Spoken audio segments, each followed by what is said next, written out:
This is Peter. And this is Tom. And you're listening to History Teachers Talking Podcasts.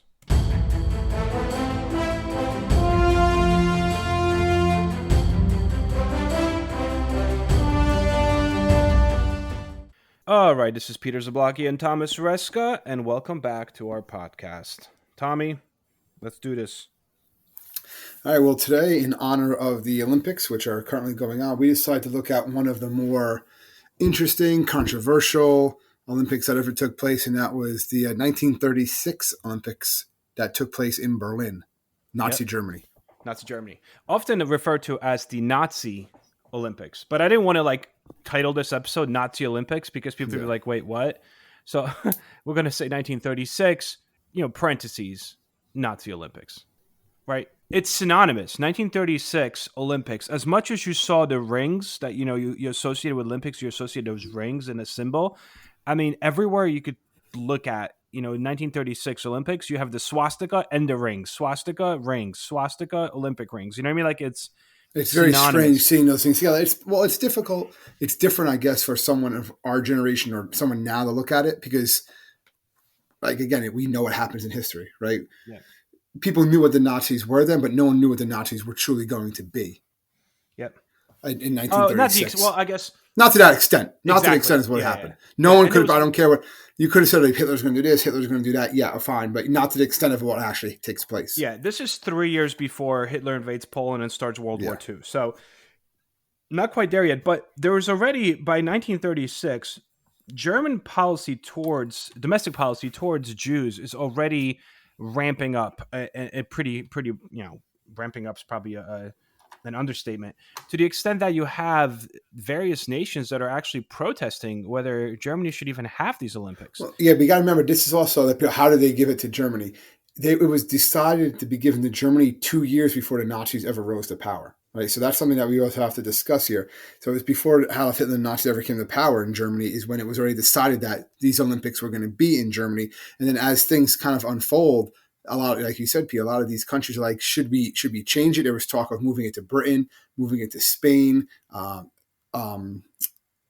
think France also was petitioning. Yep. A lot of countries were petitioning whether or not even to go. So there was a lot of debate and stuff like that. Absolutely.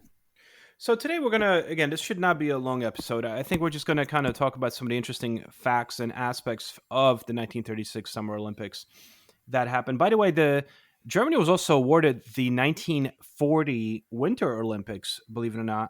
It didn't take place. It did not take place because, Germany was already taking over the world. So that never happened. But as you mentioned, Tom, this is pre-Hitler and actually that's the first controversy of the 1936 Summer Olympics because the host city, and since then, by the way, they've never done this, that Berlin and Germany was one of the Germany was one of the nations and Berlin was one of the host cities that was trying to get this 1936 Olympics. And the actual selection process took place in Berlin, Germany. It was one of the 14 cities that was announced, for the intention to bid to host them. And no one really knows specifically whether that had anything to do with, but it was a little questionable, at least to the other nations that bid for it, because Spain bid, Egypt, Hungary, Argentina, Germany, Ireland, Finland, so on and so forth. But it felt a little iffy that the city which held the actual selection process was the one that was granted. Well, yeah, that's not the point of this podcast, but if you really look and kind of do some research, the Olympic Committee and the Olympics is just full of corruption. Yes. I mean, you can date this back for years. I mean, that's nothing new. You're hearing about it, talking about it. Now, I'm not talking about just athletes taking steroids or doping. It's just how the committee, how they choose the bribes and stuff like that. Yeah. How the host cities are chosen. There's always something going on. Yeah, but you have to understand too that the context of the time is that there was a lot of still, at least in parts of Europe, kind of, I don't want to say guilt, but in lack of a better term, almost guilt, or all right, let's kind of throw a bone to Germany. Yes, I was going to go there. Because they realized what was going on with the Treaty of Versailles, how bad things were in Germany, how they were kind of mistreated after the First World War. So, all right, let's give them it can kind of show them getting back on the world stage. But it was given to the Weimar Republic, not Nazi Germany, not Hitler. That happened. He rises to power after it's already decided. And actually, talking about the Olympic Committee, in their kind of, I don't want to say defense, however, after Nazis took control in Germany and started kind of instituting some anti-Semitic policies, the committee started holding discussions amongst its delegates to try to figure out, like, should we take it away from Berlin? This is There 1932. was talk, yeah, and because they were at first the Nazis said they're not allowing anyone Jewish and any Africans. Yep, no Africans, no African Americans, no one Yeah, basically black, and nobody that's Jewish would be allowed to yeah, do no, it. it's Jewish. And so a lot of countries said, all right, then we're not going. And then they kind of backtracked. They said, all right, we're going to allow it because they knew they wanted they wanted this to be Hitler wanted this to be like Germany's world stage reopening, right? His proof of the Aryan race, his proof of all other stuff, but also his proof that Germany's back. And he Yeah, wanted to be bigger than the previous Olympics in 1932. He wanted it to be a massive event. So he realized the only way that was going to happen is he had to make sure these countries that say, all right, if you don't allow people of basically black or Jewish people there, then we're not going. So they allow it. yep.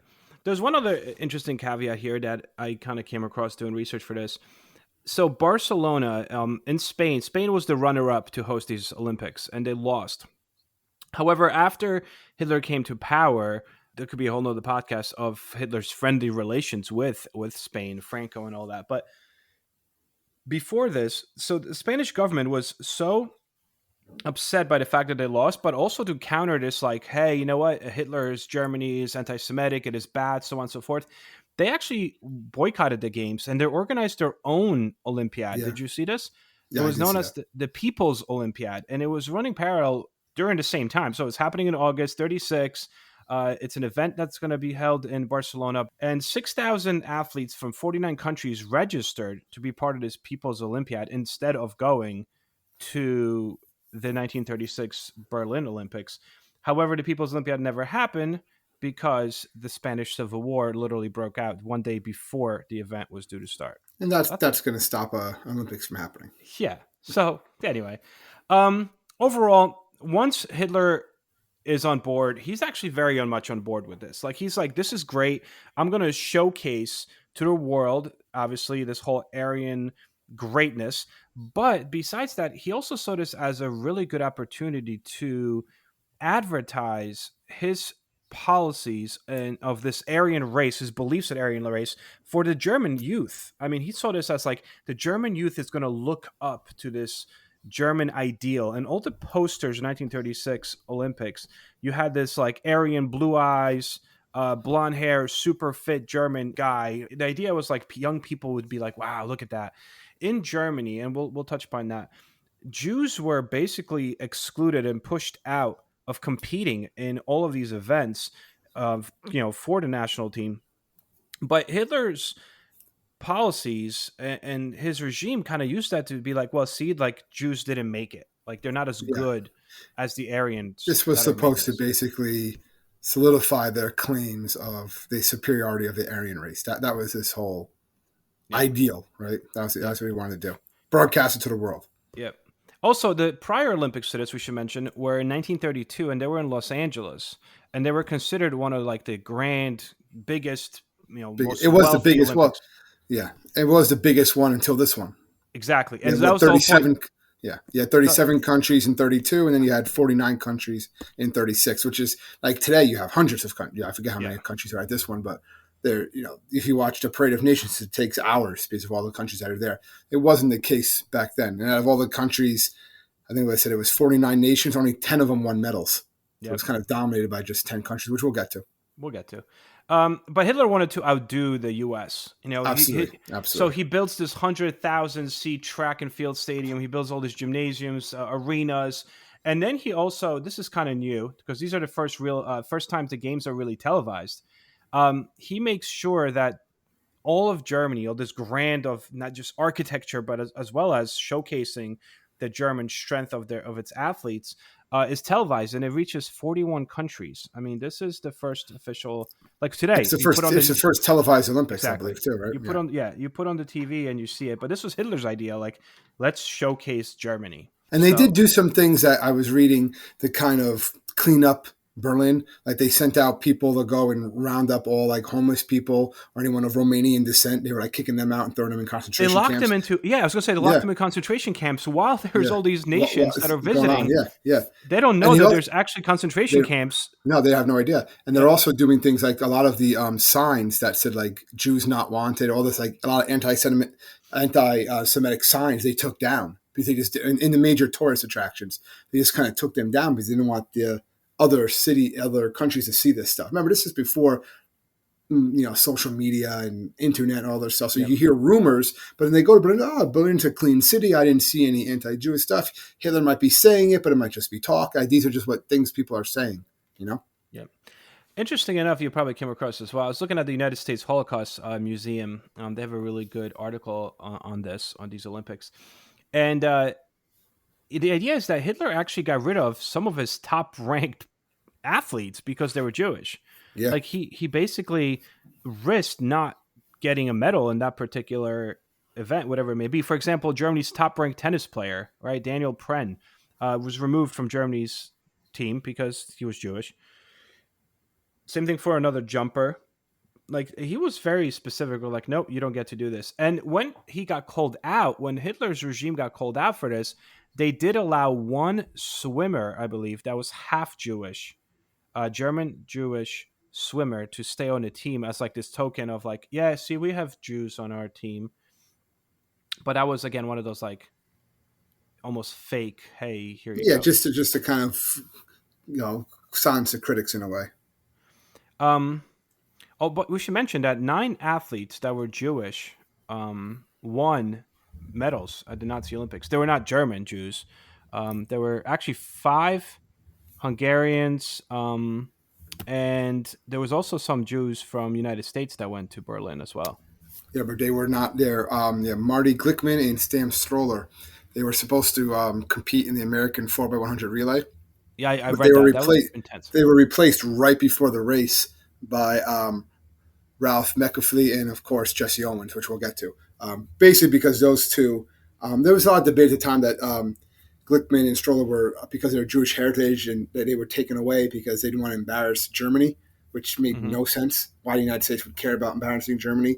And also, African Americans were also heavily disliked by the Nazis. It was basically Owens and Metcalf were basically just in better shape, and they were better runners.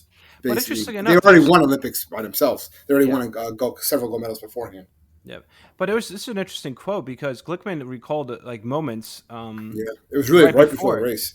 Yeah, like Yeah. literally right before a race when they're like, you guys are not doing this. And they're like, wait, what? We've trained for this. Like, they were actually the only 2 Olympians to go to the Olympics in 1936, these 2 American Jews, that did not participate during them. They were there for That was their only event. That was their only event. Yep, that was only that.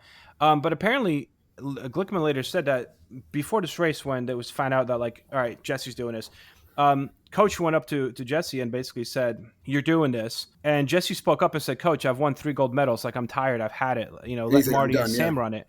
They deserve it." And the coach apparently pointed his finger at Jesse Owens and said, "You'll do as you're told."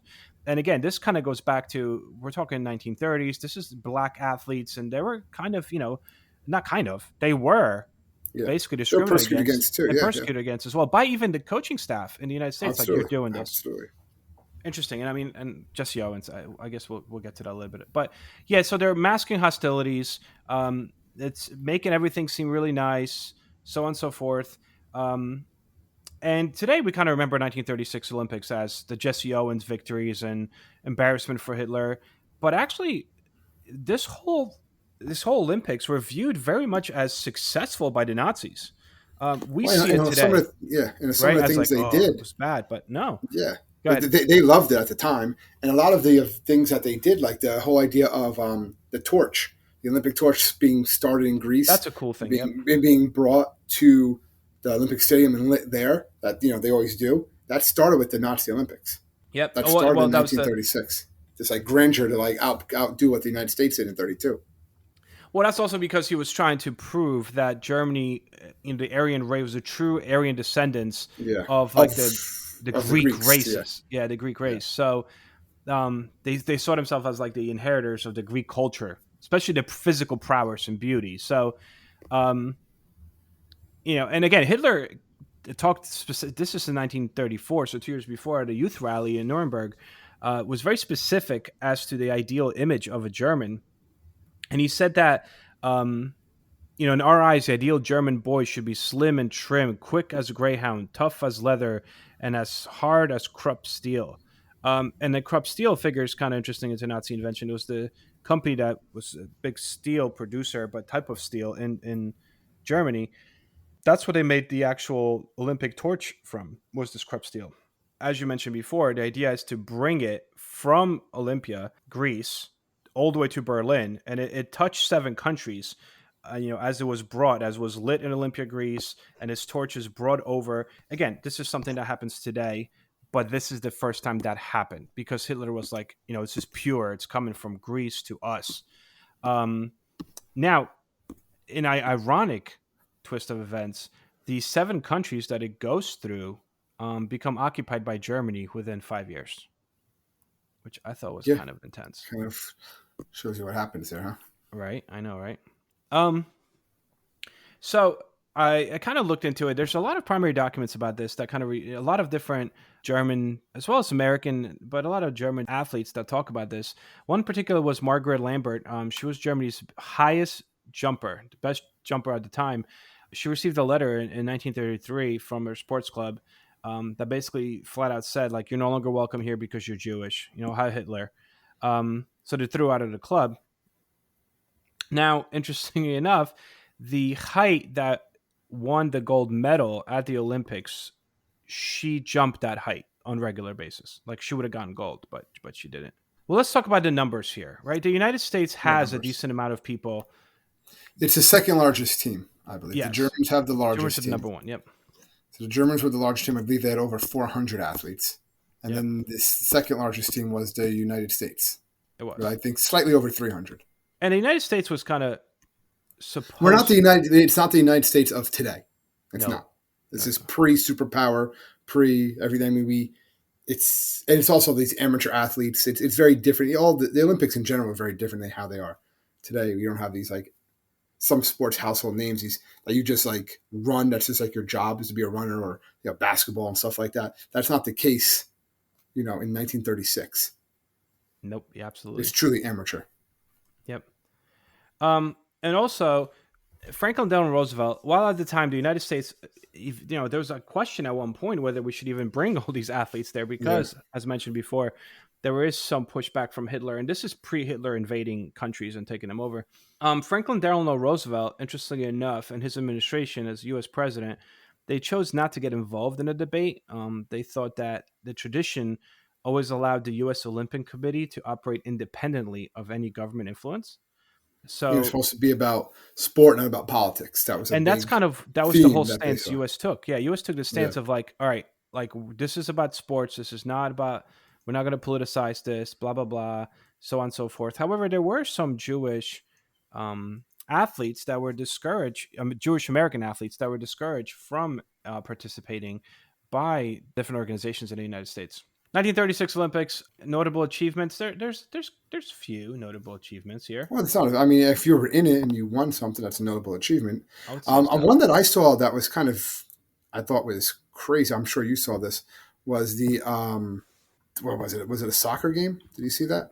The Peru one? Yeah, the one with Peru versus Austria. Yep. All right, so they basically had this game, and what happened? Basically, Austria lost, right? Mm-hmm. So then Hitler says, okay, we are replaying the game. And they're like, we're not replaying the game. What are you talking about? And it happened for one reason. Hitler wanted Austria to win. It was Austria versus Peru. But what basically happened was the game's going on. Hitler calls a rematch. So eventually Austria does win the silver medal. Italy wins the gold in soccer, kind of like reaffirms how great Mussolini is, right? All that stuff. But basically, Peru beat Austria 4-2 in extra time. Peru rallied from a 2-goal deficit in the last 15 minutes normal time. But during the extra time, Peruvian fans supposedly ran onto the field and actually attacked an Austrian player. Yep. And as this chaos is going on, the game is actually still going on. And Peru scored twice during this time. Yep. So then Austria protested, and then the IOC, the International Olympic Committee, ordered a replay without any spectators. And the Peruvian government said, no, we're not going to do that. So they sent their squad home. And then Colombia supported them and also left. and sent their Yep. squad home. But imagine that, like, I mean, they still like debate whether or not they even happened. Basically, Hitler was upset the fact that Austria lost. That's what it was. So So apparently he was like really pissed off about this. so he ordered like a replay, and like, oh, people jumped onto the field. Obviously, it could have been that many people onto the field, but that's what the argument is anyway. Yeah. I thought that was like an interesting type of story. Some of the stuff I was reading from like first-hand accounts, they said it was like really odd and weird. It felt like Hitler's presence at the Olympics was very freaky. Like you always had people saluting and doing a Hitler salute. But And that was the thing. We got to talk about the opening ceremonies, right? with France, Like right? When France does it, well, they said France probably didn't do it because it was the Olympic salute, and since it's been discontinued since then because it was too similar to the Hitler salute. But it was because when the French slightly team, different. yeah, but when the French team went by, they did this salute, which was like I think it was a different arm. It was different. I think you left Different angle, slightly different angle. But it looked like Hitler's salute. So when the French team went by and did that towards Hitler, the idea was like, oh my gosh, like they're saluting. And the Germans, apparently, the crowd erupted in like cheers because all this shows like the French are supporting Hitler, they're supporting fascism, and that wasn't the case. Nope. Most of the other teams did not give the Nazi salute, or they just looked away. So that's like the United States, Great Britain. They just looked the other way. Yep, and then and that was actually part of what the French were doing. It was part of like the Olympic salute, which, yeah, that's what they've been saying. But then the Nazis spun it to say it was the other way around. Yeah, that it was the Nazi salute. They were supporting Hitler. All right, what else do you have from some interesting things that happen here? Well, I guess obviously at some point we have to get into Jesse Owens, right? He's probably if you think 1936 Olympics, you think Jesse Owens. Of course. You want me to do it? You're going into it? What are we going on there? You could do Jesse Owens. I mean, you're right. Well, this isn't like a biography of Jesse Owens, obviously. There's something cool that happens with Jesse Owens here. There's a lot of cool things happen with Jesse Owens, but obviously, but the one thing that happens that's cool is the German guy, right? Isn't there a German guy that was going against him for the long jump, I believe, right? Yeah, he like what? He gave them. I don't know if he was disqualified. It's different things, but he didn't do a very good. He almost didn't qualify. Jesse Owens, right? Yeah. You have to qualify for the finals, and then the German, I can't remember this guy's name off the top of my head, but he actually gave him like pointers and said, "No, this is how you have to do it. You have the ability if you just kind of like did this stutter step and then jumped instead of like doing the longer stride or whatever," and it actually worked. And then Owens wound up winning the gold medal in that event, which is kind of cool. He won 4 gold medals in total. Yeah, in the sprint and long jump events. Yeah, that was his German competitor was Lutz Long. He offered him advice after he almost failed to qualify the long jump, and he was actually later on awarded. Long was actually awarded a medal for sportsmanship later on because way after the Olympics because of what basically happened. That's crazy. But Owens basically when he comes in and he wins these events, it's always this show that they shattered the myth of the Aryan dominance supremacy. of Aryan supremacy, and that was what that was what the United States basically spun with it. But if you look, and I guess we'll get to now at the total medal count of the Olympics, I'm not saying the Aryans were better. The Germans had the larger team. It was in their home country. You saw Hitler kind of restarts games if he doesn't like how it ends.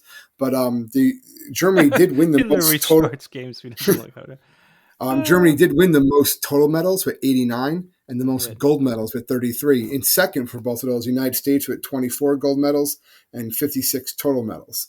So, Germany rocked these Olympics. So they did win most of the events, but if you look, a lot of the events that were used were also events when Germans typically did very well at the time, like equestrian, like the horses and stuff like that, cycling. So there's a lot of events that the Germans tend to do well in, where they had like a lot of events in that.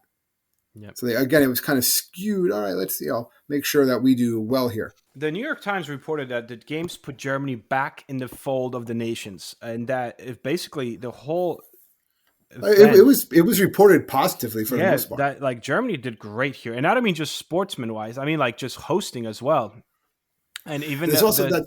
Go ahead. No, I'm saying the New York Times article even said that the whole event made Germans seem more human again. That there's some hope to that peaceful interlude would endure because of what Germany and how did and how well they put this together. We got to feel positive, I guess. Not knowing, again, we can't judge it. We can't say that sort of thing because we know what happens. Yeah. You know what I mean? You mentioned Hitler's name. You see a Nazi flag. you're like, oh, that's it. It's You know what just I mean? it's There's nothing crazy. positive that's going to come there. But Yeah. back in 1936, hey, maybe he says these things, but how much does he mean? I don't know. I guess Yeah. I'm trying to just Play put devil's myself advocate. in devil's Yeah. advocate, put myself in those shoes. But you want to be no one wants a world war to start, Yep. Yep. But there's always that talk that too, that Hitler like shook hands with Jesse Owens and stuff like that. That never happened. Nope. I saw that. It never That's happened. always kind of like, it's one of those like kind of what we talked about like last on one of other podcasts about like Fake history. fake history or the misconceptions of history. That never took place. He never shook. He was angry as anything that Jesse Owens was winning these. He does acknowledge, right, the guy's fast, but he even said in future Olympics, African Americans or really anyone non-Aryan should not be allowed to even to compete. Yeah.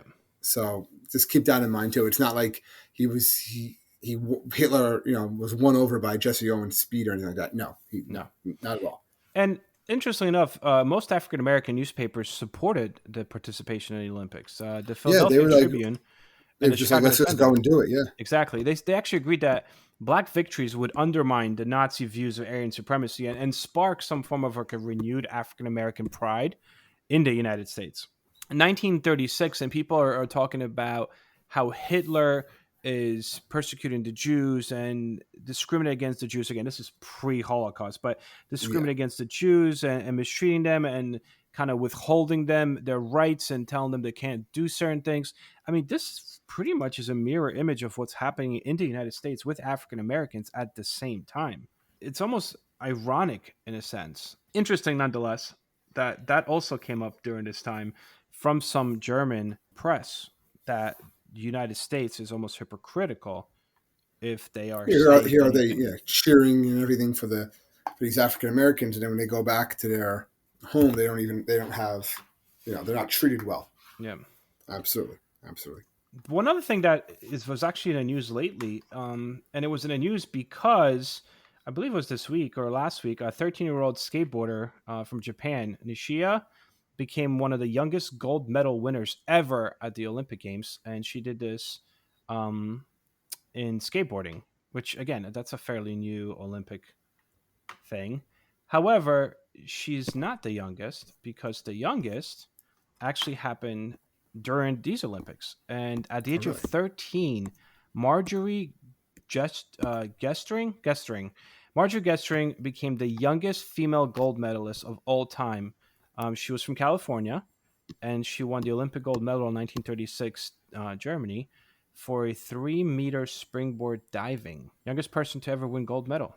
And still so kind of cool. I know there was a young but she didn't medal this year. I forgot what she was. She was a ping pong player. Did you see that? No, that's cool though. I was like, I forget what she was, but she was very. I think she was 12 or 13, but she didn't win a medal. What else? Anything else that kind of pops in? Well, I saw that was interesting was that the Olympic venue that the Nazis built to hold 100,000 spectators, it still stands today, and actually it hosted several World Cups, which I was kind of like almost like wow, like I've seen like pictures of it from like 2015, 2018, and it's just like really. So this is the same. They updated it and stuff, but like it's still there. Like, and this is the same stadium where like, Hitler watched the Olympics in '36, and now it's where people are going to watch soccer today. Football. I'm sorry, am I calling it wrong? Am I going to make it? No, you're okay. I'm allowed to call it soccer. Yeah, you're allowed to call it soccer. We're okay. So it's that sort of things, and the Olympic Village that was built is actually during World War II. It served as a hospital for wounded German soldiers, and then the Soviets took it over and they turned it into a military camp for the next 50 years. The guy that ran that whole village, Olympic Village, year after, he committed suicide because he was fired. He was like a higher ranking official in the German military, and they kind of tasked him with running it.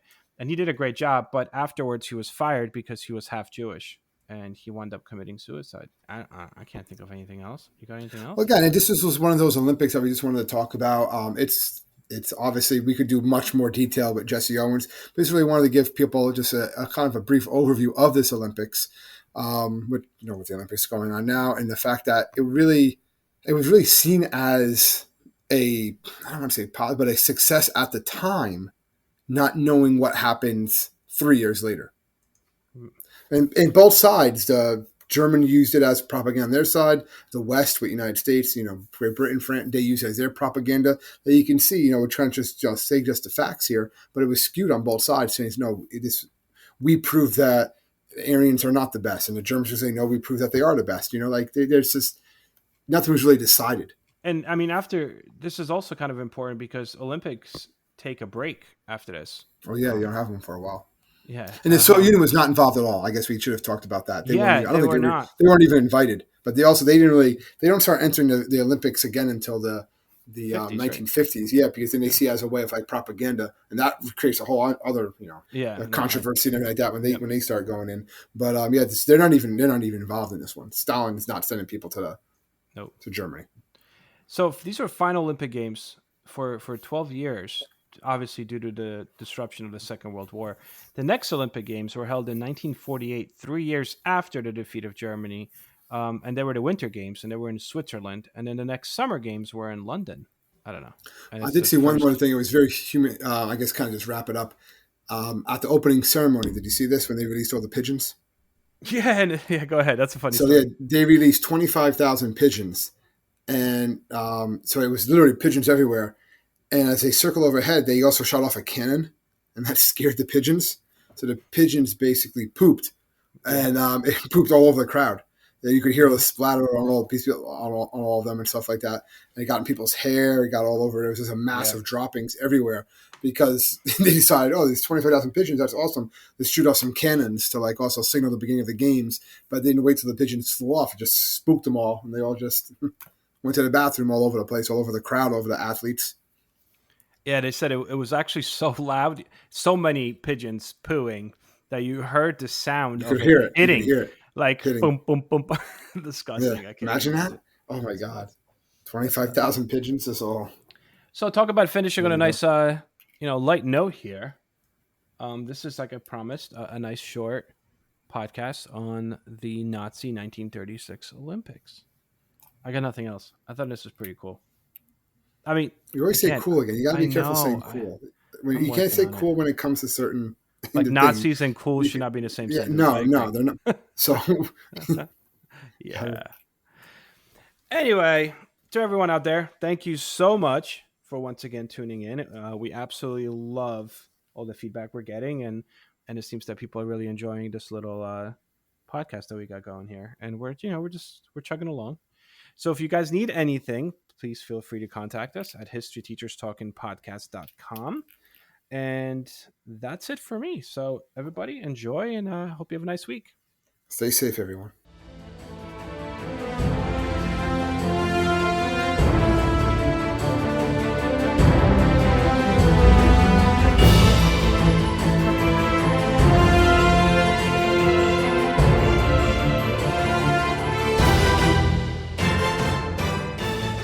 I hope everyone enjoyed our podcast, and if you would like to email us, you can do so at historyteacherspodcast@gmail.com.